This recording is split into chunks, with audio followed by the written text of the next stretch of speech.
আসসালামু আলাইকুম। আমি মোহাম্মদ শাহাবুদ্দিন, হিসাব বিজ্ঞান শিক্ষক, উত্তরখান কলেজ স্কুল। আমরা গত পর্বে জাবেদা শুরু করেছিলাম।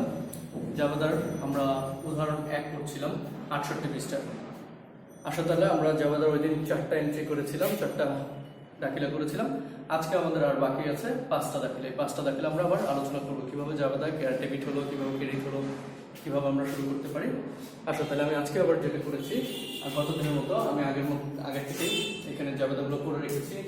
এইখানে তোমাদের সহায়ক হিসেবে 51 পৃষ্ঠার যে হিসাবের শ্রেণীগুলো হয়, শ্রেণীগুলো কিছুটা সহায়ক দিয়েছি। 27 পৃষ্ঠার কিছু অংশ দিয়ে দিয়েছি। আর এখানে আমার বাকি যে 5টা দাখিলা বাকি আছে, সেই 5টা দাখিলা আমি রেখে রেখেছি।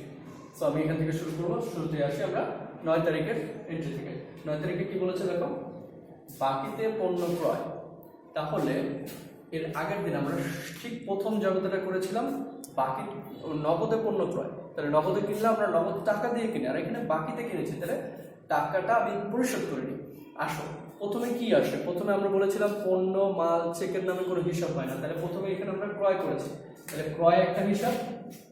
তাহলে আমাদের প্রথম হিসাবটা চলে আসলো ক্রয়। যদি আমরা এখানে নগদ টাকায় কিনতাম তাহলে নগদের আরেকটা হিসাব হতো।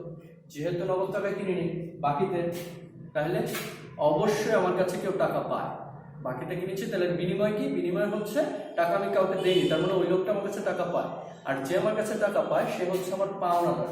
যে আমার কাছে টাকা পায় সে হচ্ছে আমার পাওনাদার। তাহলে দুটো হিসাব পেয়ে গেলাম আমরা। এবার সব হিসাবগুলোকে আমরা শ্রেণীবদ্ধ করবো কিভাবে। 51 পৃষ্ঠায় যাবো, আমরা সহায়তা নিব। ক্রয়ের সহায়তা নিয়েছিলাম হিসাবের শ্রেণী। ক্রয় হিসাবের শ্রেণী হচ্ছে ব্যয়, আর আমরা পাওনাদারের হিসাবের শ্রেণী পাবো একটা দায় হিসেবে। তাহলে এখানে কি করলাম, দায়। দুটো শ্রেণী পেয়ে গেলাম। এখন আমার প্রশ্ন আসতেছে এটা বাড়া কমা। বাড়লে সম্পদ ব্যয়, বাড়লে ডেবিট, কমলে ক্রেডিট। আর আয় দায় মালিকানা সত্ত্ব, বাড়লে ক্রেডিট, কমলে বাড়লে, এখানে আমি একটু ভুল লিখে ফেলেছি, সরি। বাড়লে হচ্ছে ক্রেডিট, কমলে হচ্ছে ডেবিট। বাড়লে ক্রেডিট, কমলে ডেবিট। তাহলে আসলে প্রথমটা যদি আমরা দেখি ব্যয়, ব্যয় বাড়লে হচ্ছে ডেবিট। এখানে ক্রয় করেছি, ব্যয় বেড়েছে, সুতরাং এটা হচ্ছে উত্তর হচ্ছে আমার বেড়েছে। তাহলে ব্যয় বাড়লে হচ্ছে ডেবিট পেলাম। পাওনাদার একটা দায়, দায় কি এখানে বৃদ্ধি পেয়েছে। কোন একটা লোক আমার কাছে টাকা আগে পেত না, এখন পায়, তাহলে দায় বেড়ে গেছে আমাদের কাছে। তাহলে দায় বেড়ে গেলে কি হবে, দায় বাড়লে হচ্ছে ক্রেডিট। তাহলে এখানে আমরা তো উত্তর সেম, বেড়েছে, তাহলে এটা ক্রেডিট। তাহলে আমরা একটা হিসাব পেয়ে গেলাম, ক্রয় ডেবিট, পাওনাদার ক্রেডিট। দেখো আমরা এখানে উপস্থাপন করে রেখেছি ক্রয় হিসাব ডেবিট, পাওনাদার হিসাব ক্রেডিট। তোমাদের আগে বলেছিলাম এই কাজটুকু আমরা মাথায় করব, জাস্ট তোমাদের বোঝানোর জন্য এখানে রাফে করছি। আর এখানে কোনো হিসাব লিখছি না, যখনই এখানে লিখবো তখন অবশ্যই হিসাব থাকবে। তাহলে ক্রয় হিসাব ডেবিট করলাম, পাওনাদার ক্রেডিট করলাম, ডেবিট বরাবর ডেবিটের টাকা, ক্রেডিট বরাবর ক্রেডিটের টাকা। আশা করি তোমরা বুঝতেছো, তাই তো? তাহলে আমরা পরের এন্ট্রিটা যদি দেখি, এটা আমরা শেষ করলাম 12 তারিখের এন্ট্রিতে।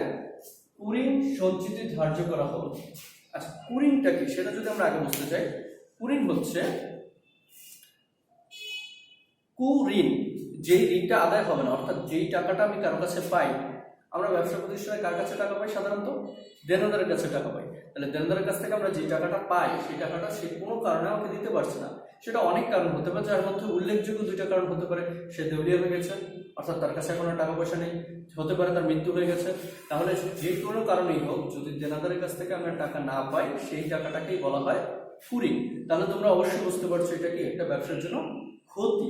তাহলে ক্ষতিকে আমরা তাহলে কুঋণকে বুঝতে পারলাম।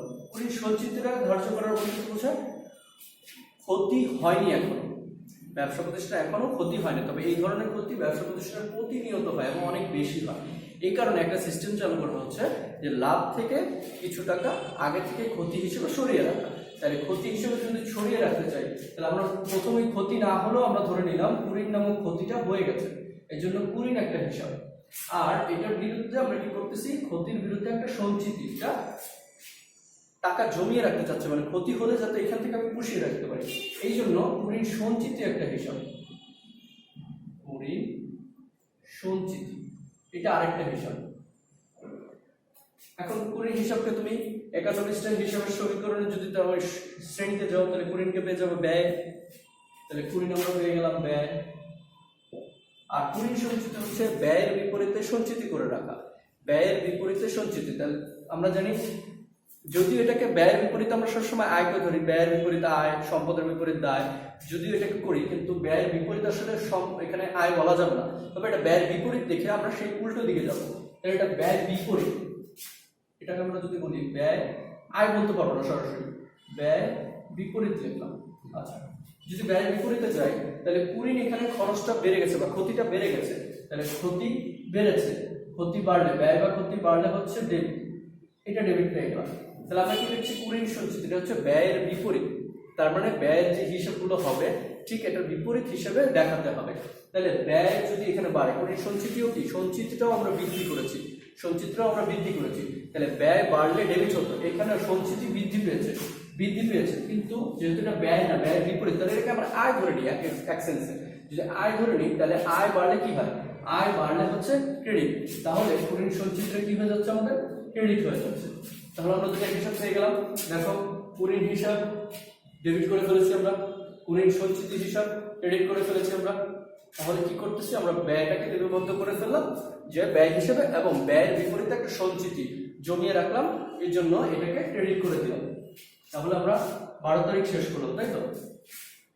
আসো তাহলে আমরা 15 তারিখ শুরু করছি। হ্যাঁ, কুড়িন হিসেবে অবলোকন করা হলো। এইবার প্রকৃতপক্ষে আমার ক্ষতি হয়ে গেছে। এই যে এন্ট্রিতে আমি বলেছিলাম কুড়িন সঞ্চিতি, এখানে কিন্তু আমরা ক্ষতি ধরে নিয়ে কাজ করছি, কিন্তু 15 তারিখে যেটা হয়েছে অরিজিনালি ক্ষতি হয়ে গেছে। তাহলে আমরা কি করব, আগে থেকে আমরা ক্ষতি ধরে সেটাকে কোথাও জমিয়ে রেখেছিলাম, সঞ্চিতি তৈরি করে রেখেছিলাম। তাহলে এখন যখন প্রকৃত ক্ষতি হয়েছে তখন কি তুমি আবার ক্ষতি লিপিবদ্ধ করবে না? তাহলে ক্ষতি তো একবার লিপিবদ্ধ হয়ে গেছে, তাহলে যেখানে সঞ্চিতি করে রেখেছিলাম সেই সঞ্চিতির থেকে টাকা ভাঙিয়ে খাবো। যেমন তুমি এটাকে এভাবে বলতে পারি আমি কথাটা, যে তোমার কাছে এখন টাকা আছে, তুমি কি করবে, টাকাগুলোকে ভবিষ্যতের জন্য ব্যাংকে সঞ্চয় করে রাখলে, তাহলে টাকাটাকে সরিয়ে রাখবে, তোমার টাকাই কিন্তু এক জায়গায় সরিয়ে রাখবে। যখন তোমার আসলেই টাকার দরকার হবে তখন কি আবার ওইখান থেকে সঞ্চয় ভেঙে নিয়ে আসবে, তুমি ব্যবহার করবে। একইভাবে আমরা ক্ষতিটাকে পুষিয়ে নেওয়ার জন্য সঞ্চিতিটা তৈরি করেছিলাম, এখন আমার প্রকৃত ক্ষতি হয়েছে, তাহলে সঞ্চিতিটাকে আমরা ভাঙাবো। তাহলে সঞ্চিতি আবার চলে আসলো কুড়িন সঞ্চিতি, এই এন্ট্রিতেও আমাদের এটাই লাগবে, কুড়িন সঞ্চিতি। আরেকটা হিসাব হবে কি, আসলে এখন টাকা দেয়নি কি, দেনাদার, আরেকটা হিসাব হচ্ছে আমাদের দেনাদার। আসো তাহলে কুড়িন সঞ্চিতি, এটা হচ্ছে ব্যয়ের বিপরীত হিসাব। যখন এটা বেড়েছিল তখন আমরা কি করেছিলাম, ক্রেডিট করেছিলাম। এখন কি এটা বেড়েছে না, আগে বেড়েছিল, এখন সেটাকে ভাঙিয়ে আমরা কাজ করছি, তার মানে এটা এখন হয়ে গেছে কমে গেছে, এটা কমেছে। তাহলে আয় যদি ধরতাম, তাহলে আয় কমলে, আয় বাড়লে হচ্ছে ক্রেডিট, কমলে ডেবিট। তাহলে এখানে যেহেতু কমেছে তাহলে আমরা এটাকে কি লিখবো, এটা ডেবিট হয়ে যাচ্ছে। তাহলে দেনাদার, তুমি হিসাবের শ্রেণীতে যাবে, দেনাদারের হিসাবের শ্রেণীতে তুমি গিয়ে পাবে এটা একটা সম্পদ।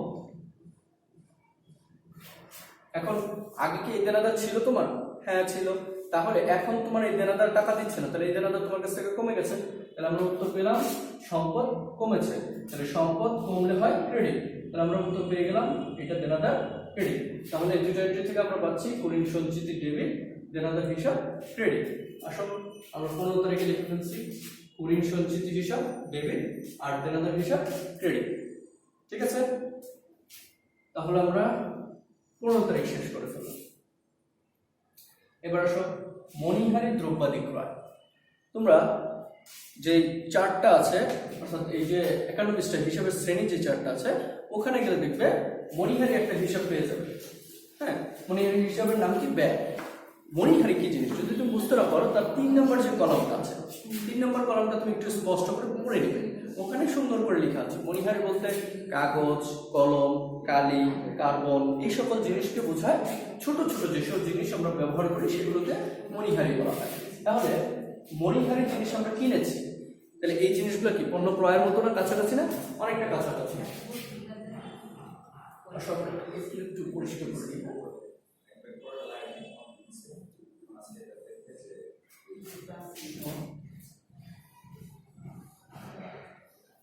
তাহলে আমরা কি করেছি, মণিহারি জিনিস কিনেছি।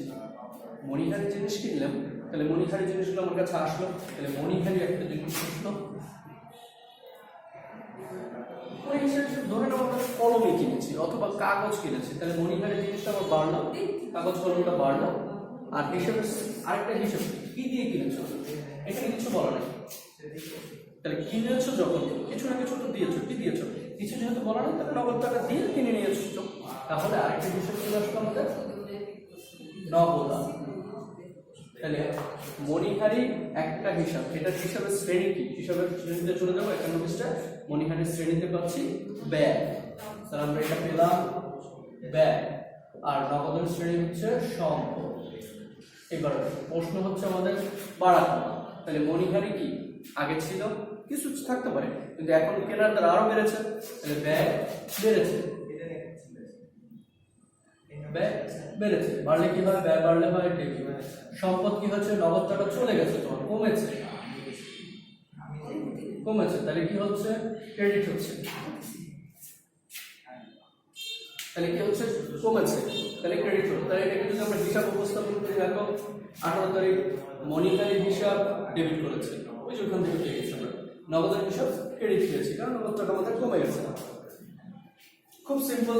তাহলে 18 তারিখে আমরা যদি শেষ করি, এবার 37 তারিখ কর্মচারীকে বেতন প্রদান। আমার একজন কর্মচারী ছিল, ব্যবসা চালাতে গেলে কর্মচারী থাকে, তাকে বেতন দিল। তাহলে কি হলো, কর্মচারীর বেতন পরিশোধ করা হলো। তাহলে বেতন একটা হিসাব পেয়ে গেল তুমি, আর কি দিয়ে পরিশোধ করেছো, নগদ টাকা দিয়ে পরিশোধ করেছো। তাহলে নগদ একটা সম্পদ হিসাব, আর বেতন একটা ব্যয় হিসাব। বেতনকে যখন তুমি হিসাবের শ্রেণীতে যাবে তখন দেখবে বেতন ব্যয় আছে। তাহলে আসো, বেতন হচ্ছে ব্যয়। এখানে কি বেতন তুমি পরিশোধ করেছো না পেয়েছো? কর্মচারীকে অবশ্যই বেতন দিয়েছি, আমাদের ব্যয়, বেতন নামক ব্যয়টা বেড়েছে। এটার উত্তর হচ্ছে বেড়েছে। ব্যয় বাড়লে কি হয়, অলরেডি শিখে ফেলেছো তোমরা। ব্যয় বাড়লে যে বিষয়, সম্পদ এখানে কমেছে, কারণ বেতন পরিশোধ করলে টাকা চলে যায়, সম্পদ কমেছে। তাহলে সম্পদ কমলে কি হয়, ক্রেডিট হয়। তাহলে আমরা হিসাবটা পেয়ে গেলাম বেতন ডেবিট, নগদান ক্রেডিট। এই যে এখানে চলে আসছে 30 তারিখ বেতন হিসাব ডেবিট, নগদান হিসাব ক্রেডিট। তাহলে আমাদের সবগুলো এন্ট্রি মোটামুটি শেষ হয়ে গেল।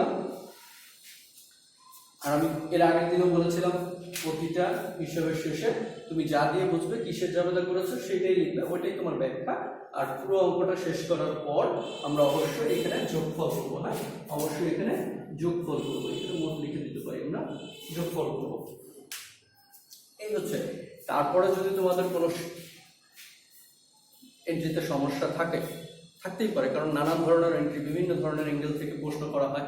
যদি কোনো এন্ট্রিতে তোমাদের কোনো সমস্যা থাকে সেটা আমাদের অবশ্যই কমেন্ট বক্সে জানাবে। কমেন্টসে জানালে আমি উত্তর দিতে অবশ্যই চেষ্টা করবো, ঠিক আছে? তাহলে তোমরা এগুলো প্র্যাকটিস করতে থাকো, আমরা আগামী দিন ইনশাআল্লাহ আবার নতুন কিছু নিয়ে আসবো। হ্যাঁ।